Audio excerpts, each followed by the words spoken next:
RIA Novosti is reporting that air defense systems on duty of the Russian Federation intercepted 87 drones that was launched by Kiev regime with assistance of NATO countries to strike deep into Russian territory. Let me give you some specifics on that. So during the past night from 2300 hours or 11 p.m. yesterday up to 6 o'clock this morning, air defense systems on duty destroyed and intercepted 87 aircraft type unmanned aerial vehicles, report says. To be more precise, in the Kursk region, 30 drones were intercepted. In Stavropol Krai, 18 drones. In Rostov region, 11. Bryansk, 10. Tula, 5. Ryazan, 4. Crimea, 3. In Volgograd and Voronezh regions, 2 each. In Nizhny Novgorod and over the Black Sea, 1 each. So unfortunately, quite a vast geography of these NATO strikes. Basically, that's what this is, because without NATO providing flight path and the targeting data to these drones, they would not be able to fly in any directions. They need a flight path, right? And this data is provided by NATO countries, unfortunately, by US and UK, first of all. So it is a NATO strike, and unfortunately, geography is still quite vast. Air defense systems on duty, best ones in the world, by the way, that Russia has. Of course, intercepting vast majority of drones, but unfortunately, time to time, some of the drones are managing to bypass air defense systems, get through, and tragically, quite often, these drones are striking civilian areas, residential buildings, and I have shown many videos of consequences of that.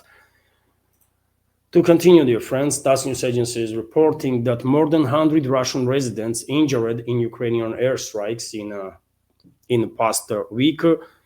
Yet again, as I said, unfortunately, time to time, these aerial vehicles, drones, missiles that Kiev regime and NATO are launching to strike deep into Russia, managing to bypass air defense systems, and usually they are targeting civilian areas. I don't think you're going to hear on any Western media outlets reports about it, and we're definitely not going to hear that last week alone, more than 100 Russian civilians were injured, and there were deaths. Also, over the 100 civilians from Russian regions, including 4 children, were injured in strikes by the Ukrainian armed forces over the past week. The 7 people were killed. As an ambassador at large of the Russian Foreign Ministry, Radion Miroshnik, told the TASS 85% of the injured civilians were victims of Ukrainian drone strikes. So you tell me, dear friends, if you have heard anything about Russian civilians being hurt as a result of this Ukrainian, NATO strikes on Russian territory. I'm quite sure you never ever heard anything, right, on this matter. Which is unfortunate, but you know that you don't have a media in the West, right? You just know that you don't have a media in the West because they are not reporting the truth. Also, dear friends, Russian armed forces, of course, conducting retaliatory strikes on this Western-backed terrorist regime of Zelensky. And this morning, I did share this report on my Telegram and Twitter X page that drone strikes on gas distribution infrastructure of the Western-backed terrorist regime of Zelensky was conducted in the Sumy region. You can saw a video of this strike, by the way, and also a number of sources reported that last night Russian military strikes were carried out on military and logistical infrastructure of the enemy in Chernihiv, Dnipropetrovsk, Zaporizhia, a number of other directions as well, and also in Kiev, by the way. And I did share some of the video footage of those strikes and consequences of that. TASS news agency is also reporting that Russian armed forces liberated Olgovskaya settlement in Zaporizhia region. Information is confirmed by Russian Defense Ministry, and a number of military experts are now basically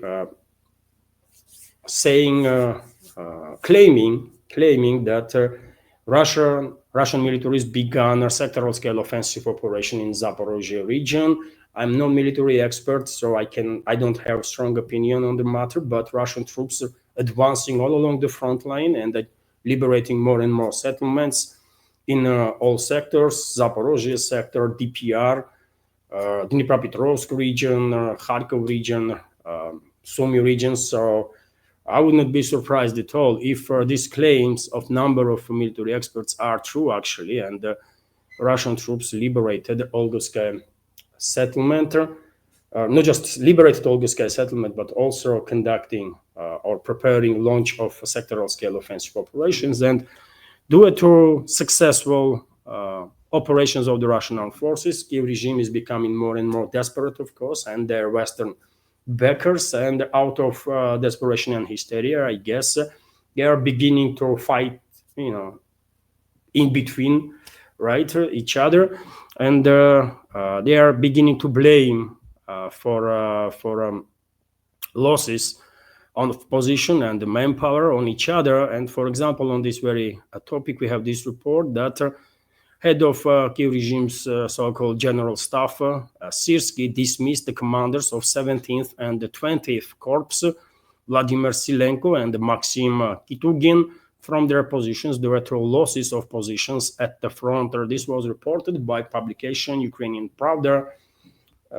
citing sources in the Ukrainian Ministry of Defense. So this information is confirmed even by Kiev regime's propaganda outlets. So this infight will only escalate on the Kiev-controlled territory, of course, because Russian troops are not intended to slow down their local or sectoral scale offensive operations. Exactly opposite is going to happen. And as I said, number of experts expecting sectoral scale Russian offensive in Zaporizhia region.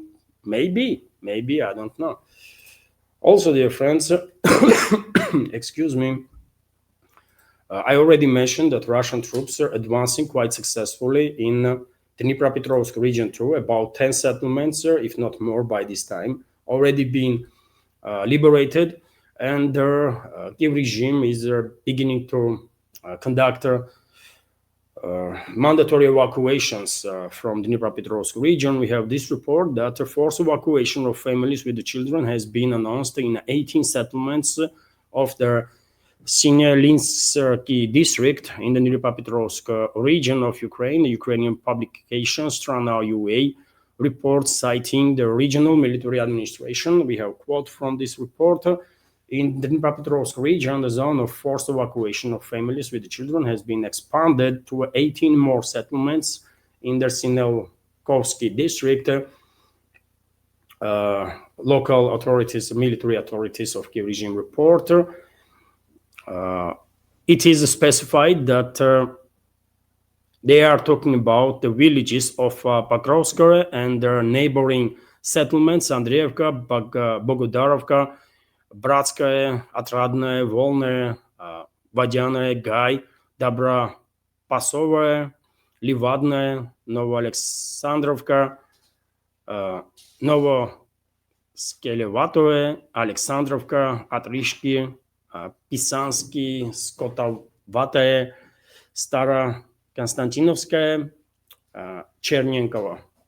So that's the settlements that evacuations are happening, and well, this is good. At least Kiev regime is conducting these evacuations, and people that want to leave will have such opportunity. Hopefully, they've been provided with their transporter, and there can be no doubts that while evacuation is happening, Russian militaries will not conduct no strikes on concentrations of their.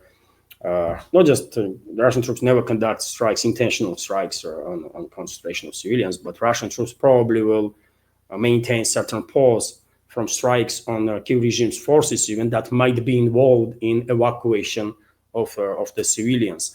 But quite often, dear friends, you know that locals are preferring to stay in their homes because they are waiting for Russian troops. By the way, they are waiting for liberators, and even Western media outlets on occasions were forced to admit, indirectly at least. You remember there was reports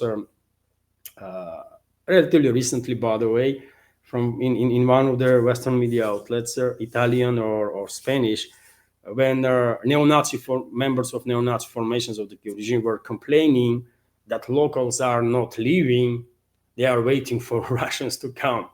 right? And the locals actually providing Russian side with their intelligence information. So they were complaining, right, that many people are deciding to stay because they are Russians, father.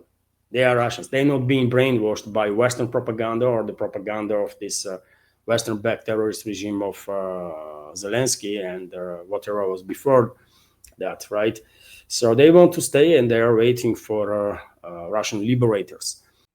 Hello everyone, I hope you find informative and useful this short clip from main news update, and if so, please click that like button and leave some commentary just about anything. It might help to deal with the algorithm and reach wider audience. And if you like my work in general and want to support to save this media project, you can assist through several ways. You can donate to this project through PayPal platform or Boosty, also with the crypto currencies, or you can subscribe to my Patreon page and page on Boosty, where I have quite a lot of extra content on regular basis. All the links are on this video in description box and in the pinned comment. And of course, many thanks to everyone who already helped and continues to support. Thank you.